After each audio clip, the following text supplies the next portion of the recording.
Hey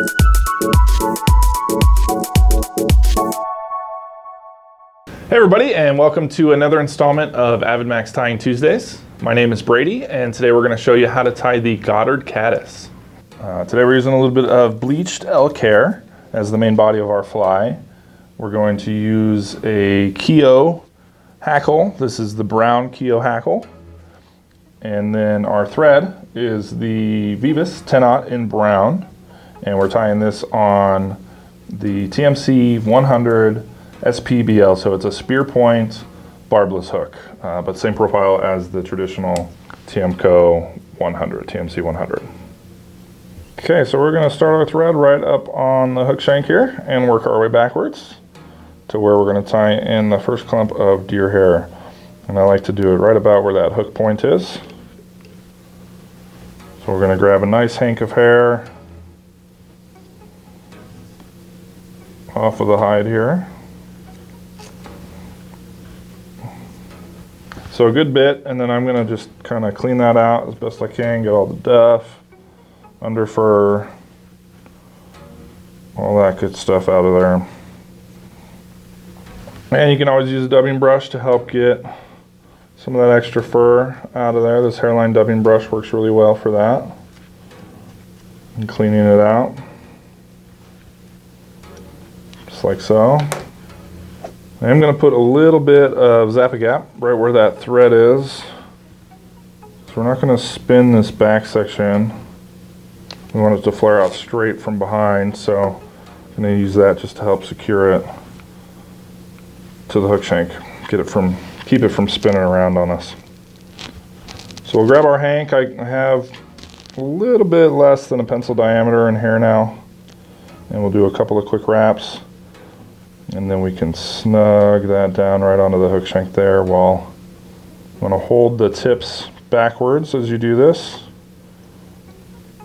and just keep them secure as you wrap forward and grab some of that material.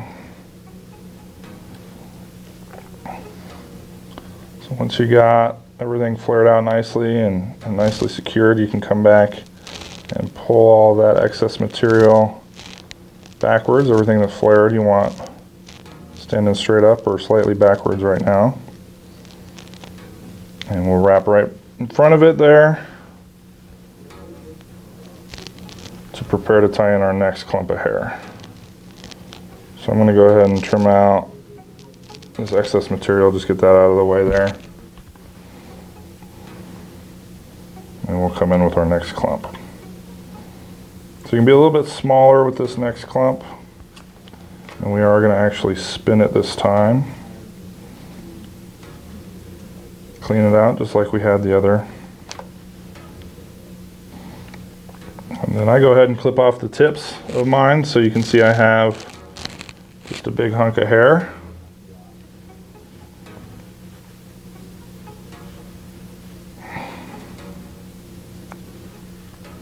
And we'll position this again right on top, just in front of where we left off here. And you want to be nice and close to where that thread wrapped ended, just to avoid gaps when you go to trim. So I do a couple of quick wraps, give it a third one, and then we pull down and allow that hair to just spin on us. And then we can go through it a couple times, kind of get it to all flare straight out as best as you can. And then we can work on forward with it and just help to secure it nicely to the hook shank here. And then again, we're going to sneak right in front of it, try not to trap anything out, and secure a couple of wraps there. So from here, I'm actually going to go ahead and whip finish this off using my Loon Ergo whip finisher here. Just a couple of times, get it out of the way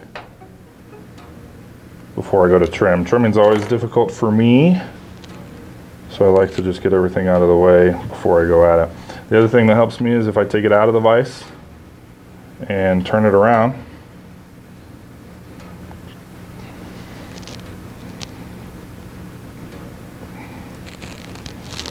just like so. I can go at it at the angle that I need with my right hand without having to worry about trimming too much out there. So I'm going to get all this hair just to flare out nicely again, and then we can come in and start to trim it. So starting on the back, just kind of angling it down and slowly working away material. It's always wise to start slow and trim down so you don't get too carried away and then have to start over.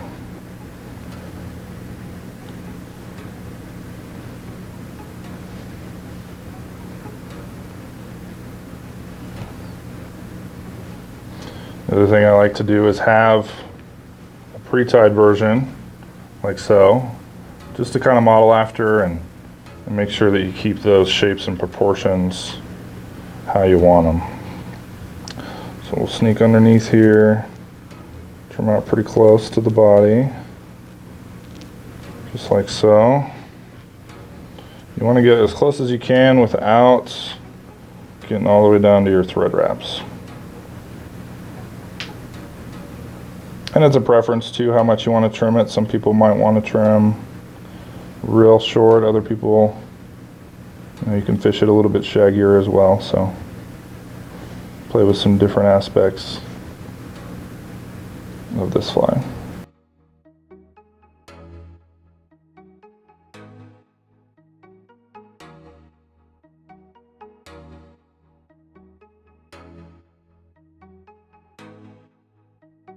And you can always practice this process on larger flies. Put a big old hook in the vise and spin a bunch of deer hair on it, trim it down, and you got yourself a nice mouse pattern.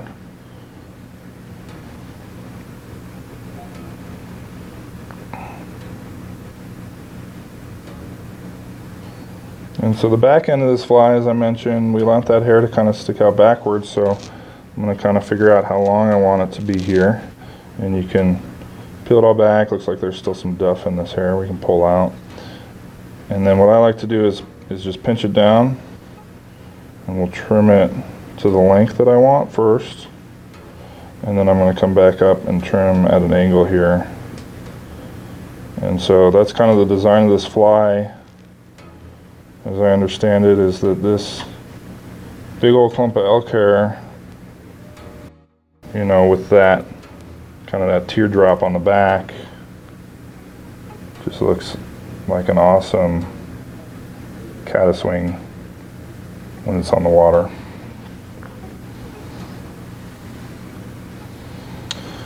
Trim it a little bit more. I don't want to get too carried away, so I'm going to stop myself here in a second. You can really get OCD with this pattern and the trimming of it.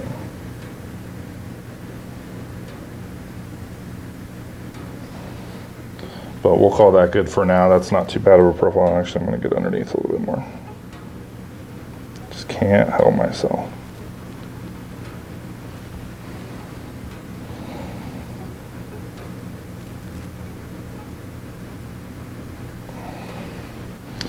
All right, so we'll call that good. It's a nice profile, pretty much what I was looking for. So I'm going to flip that back around and prepare to finish it off here.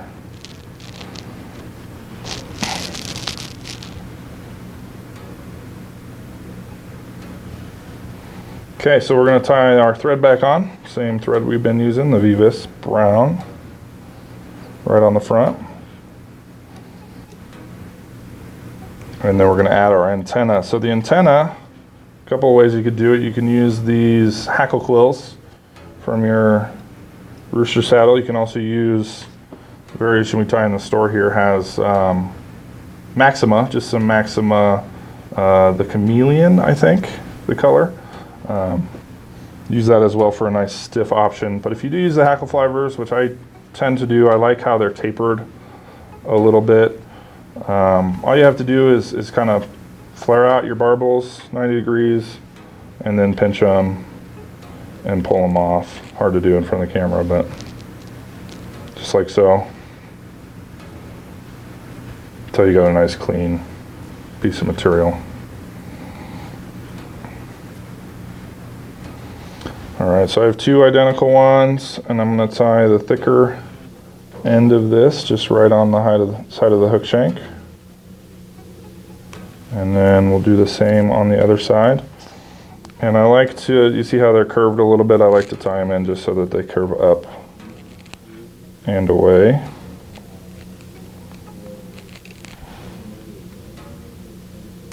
Add those on in. And then we can trim them out to length a little bit, nice and long. These guys. And we'll come in and tie on our hackle, the final material of this fly.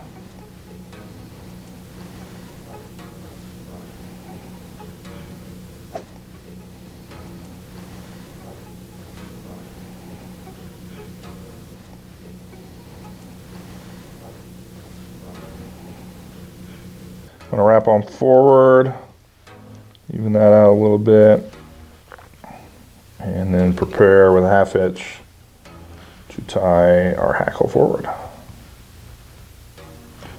Like so.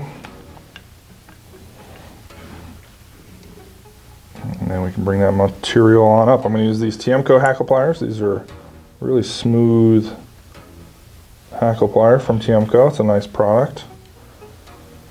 Clip our feather right into it there and work it on up. So I'm just going to try and avoid trapping any of those hair fibers as I go here. Looks like I caught one anyways, but that's alright. We're just going to wrap on over it.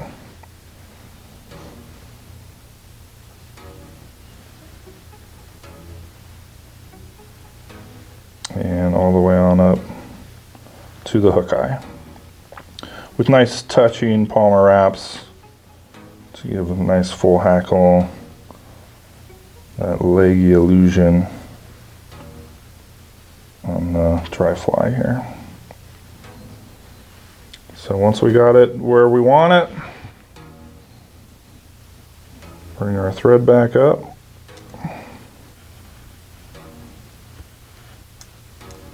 And capture it off. A few quick wraps there, and we can trim it out and secure it down with a whip finish.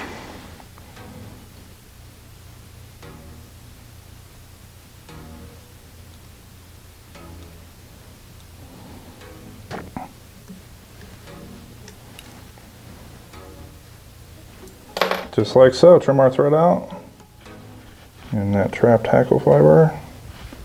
And there's a nice finished Goddard Caddis for you.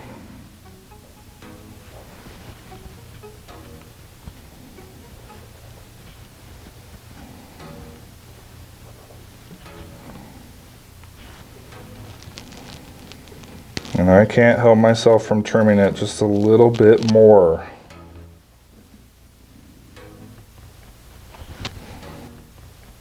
Leave her alone now.